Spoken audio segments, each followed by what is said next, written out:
Hello student, आज का हमारा टॉपिक है interdependence between agriculture and industry. Agriculture means कृषि एंड इंडस्ट्री मीन्स उद्योग। इन दोनों के बीच किस तरह का रिलेशन है उसके बारे में आज हम लोग पढ़ेंगे। तो हमारा आज का क्वेश्चन है, कृषि व उद्योग में परस्पर निर्भरता को स्पष्ट कीजिए। विकासशील देशों में आर्थिक विकास को गति प्रदान करने के लिए उद्योग तथा कृषि दोनों क्षेत्रों का साथ साथ विकास होना आवश्यक है। इससे हमारा तात्पर्य है कि अगर किसी भी देश का विकास करना है तो उसके लिए उस देश की कृषि की व्यवस्था सुदृढ़ होनी चाहिए या उसकी कृषि करने का तरीका आधुनिक होना चाहिए। आगे है, ये एक दूसरे से घनिष्ठ रूप से संबंधित तथा आर्थिक विकास की दो संयुक्त व प्रेरक शक्तियां हैं। कुछ अर्थशास्त्री आर्थिक विकास में कृषि के योगदान को ज़्यादा महत्व देते हैं तथा कुछ अन्य उद्योग को ज़्यादा महत्वपूर्ण मानते हैं। देखिए, बहुत सारे अर्थशास्त्री हैं, सारे के दृष्टिकोण अलग अलग होते हैं। तो कुछ अर्थशास्त्री को लगता है कि कृषि किसी देश की अर्थव्यवस्था को सुधारने में ज़्यादा योगदान देता है, तो कोई किसी देश की आर्थिक विकास के लिए उद्योगों को महत्वपूर्ण मानते हैं। परंतु ज़्यादातर अर्थशास्त्रियों का मानना है कि कृषि तथा उद्योग दोनों का विकास साथ साथ होना चाहिए। मतों का विस्तृत विश्लेषण निम्न प्रकार किया जा सकता है। तो हमारा प्रथम मत यानी कि फर्स्ट जो मत है वो ये है कि कृषि उद्योगीकरण की जननी है। मतलब कृषि जो है उद्योग क्षेत्र को बढ़ावा देती है। प्रथम मत कृषि उद्योगीकरण की जननी है। इस मत से समर्थकों का कथन है कि कृषि उद्योगीकरण का आधार तथा आर्थिक विकास की कुंजी है। यदि विकसित देशों के आर्थिक इतिहास पर दृष्टि डाली जाए तो यह ज्ञात होता है कि कृषि विकास से ही इन देशों के औद्योगिक विकास को बल एवं प्रोत्साहन मिलता है। एक अर्थशास्त्री है D.B. बुर्रे। इनके अनुसार आर्थिक इतिहास के अध्ययन से यह स्पष्ट हो चुका है कि लगभग प्रत्येक औद्योगिक देश की प्रारंभिक अवस्था में उद्योगों का विकास कृषकों की शक्ति पर निर्भर रहा है। बार एवं यामे के अनुसार वर्तमान औद्योगिक दृष्टि से विकसित कहे जाने वाले देश अतीत में मूल रूप से कृषि प्रधान देश रहे हैं। इतिहासकारों द्वारा की गई खोज से पता चलता है कि इन देशों में प्रगतिशील एवं विकासयुक्त कृषि ने विनिर्माणी उद्योगों की स्थापना एवं कृषि एवं विकास में महत्वपूर्ण भूमिका निभाई है। श्री एच मिंट के मतानुसार विनिर्माण उद्योग का निरंतर विकास कृषि क्षेत्र के विकास के बिना अधिक समय तक संभव नहीं है, क्योंकि संपूर्ण अर्थव्यवस्था के विकास की दर अंततः कृषि के विकास दर पर निर्भर करती है। आर्थिक विकास की दृष्टि से कृषि के विकास को निम्नलिखित कारणों से महत्वपूर्ण समझा जा सकता है। पॉइंट 1 है, कृषि विकास से निरंतर बढ़ती हुई जनसंख्या को खाद्य सामग्री सुलभ होती है। यानी कि जिस तरह हमारी कृषि का विकास होता जाएगा, हमारी बढ़ती हुई जनसंख्या को भोजन की आपूर्ति जो होती है वो पूरी होती जाएगी। पॉइंट 2 है, अनेक विनिर्माणी उद्योगों को कच्चा माल कृषि से ही प्राप्त होता है। सूती वस्त्र, चीनी, पटसन, चाय, कॉफी, रबर, तेल आदि अनेक अपने कच्चे माल के लिए मुख्य रूप से कृषि पर ही निर्भर हैं। पॉइंट 3 है, कृषि क्षेत्र उद्योगों को पूंजी प्रदान करने के लिए के साथ साथ कई औद्योगिक वस्तुओं के लिए बाजार तैयार करता है। कृषिगत उपज का निर्यात करके औद्योगिकरण के लिए आवश्यक मशीनें एवं उपकरण आयात किए जा सकते हैं। कृषि के विकास के महत्व को स्पष्ट करते हुए प्रसिद्ध अर्थशास्त्री कोल एवं हुबर ने लिखा है, संपूर्ण अर्थव्यवस्था के लिए कृषि का विकास पहले होना चाहिए। अब हमारा जो दूसरा मत है वो है, औद्योगिकरण आर्थिक विकास की कसौटी है। हमने पहले मत में चर्चा की कि कृषि औद्योगिकरण की जननी है, परंतु दूसरे मत में हम लोग चर्चा करेंगे कि औद्योगिकरण जो है वो आर्थिक विकास की कसौटी है।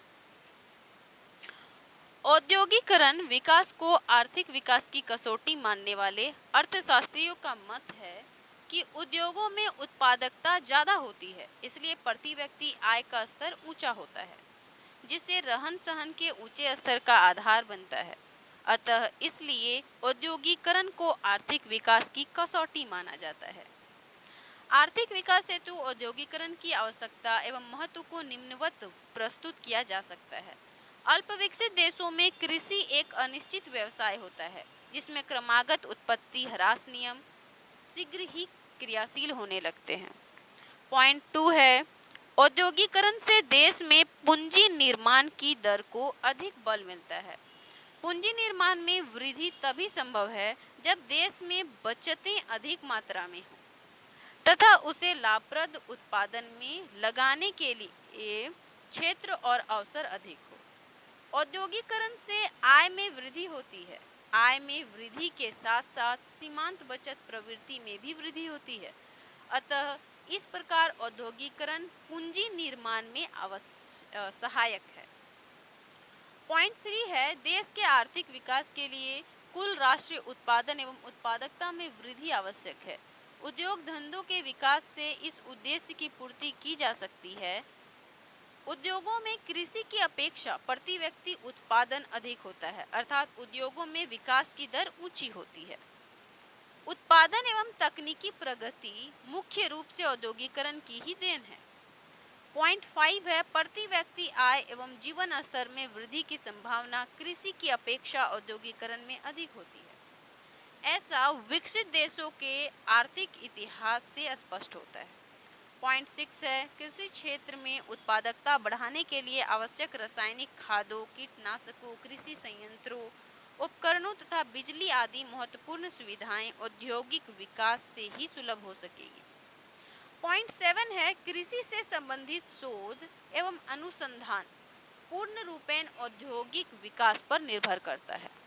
पॉइंट 8 है, विभिन्न विनिर्माणी उद्योग कृषि उपजों को कच्चे माल के रूप में उपयोग करते हैं। इससे कृषि उपज का बाजार बढ़ता है तथा कृषि एक लाभदायक व्यवसाय के रूप में विकसित होती है। अब हम समन्वित दृष्टिकोण के बारे में जानेंगे कि कृषि एवं उद्योग दोनों का विकास साथ साथ हो।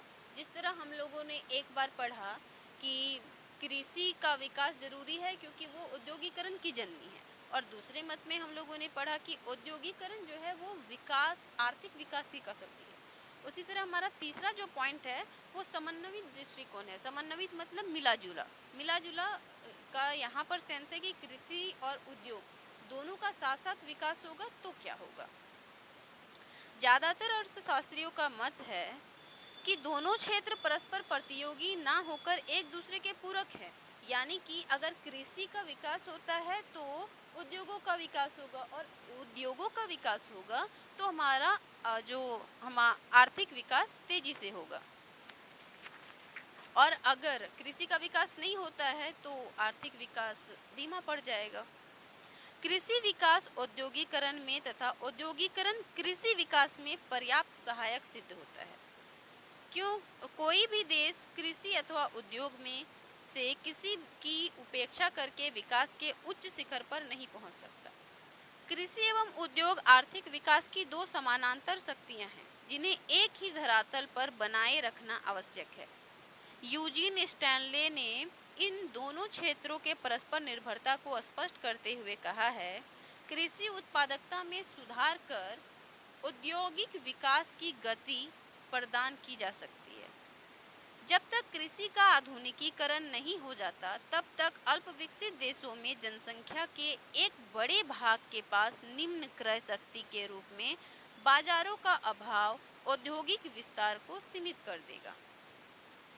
अंतर्राष्ट्रीय मुद्रा कोष यानी कि IMF इंटरनेशनल मॉनेटरी फंड के एक प्रतिवेदन के अनुसार यह नहीं मान लिया जाना चाहिए कि विकास के क्षेत्र में उद्योगों का अत्यधिक संकेंद्रण अल्प विकसित देशों के हित में होगा।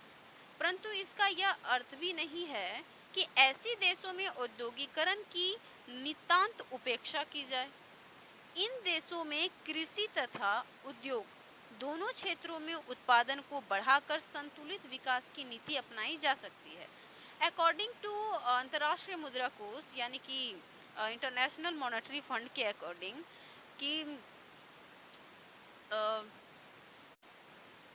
इन दोनों कृषि और उद्योग दोनों क्षेत्रों में उत्पादन को बढ़ाना चाहिए, जिससे क्या होगा, हमारा जो आर्थिक विकास होगा वो संतुलित होगा। इस संबंध में मुर्रे का कथन है कि इन दोनों क्षेत्रों का विकास घनिष्ठ रूप से अंतर संबंधित है और इनमें से प्रत्येक क्षेत्र दूसरे पर निर्भर करता है। अतः आर्थिक विकास की नीति कृषि तथा उद्योग दोनों में उत्पादन को बढ़ाने की दृष्टि से संतुलित विकास पर आधारित होनी चाहिए। अब हम निष्कर्ष लिखेंगे।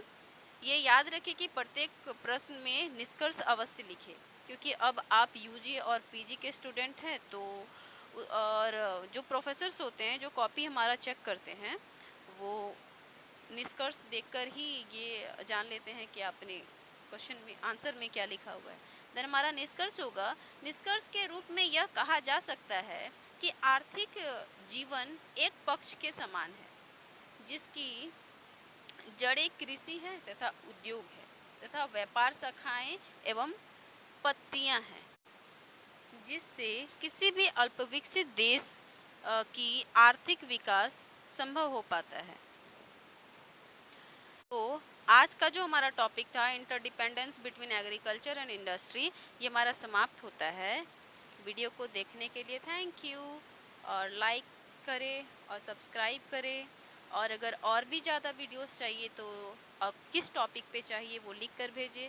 मैं ट्राई करूँगी कि जो आपको चाहिए वो मैं आपको अवेलेबल करवा पाऊँ। Thank you.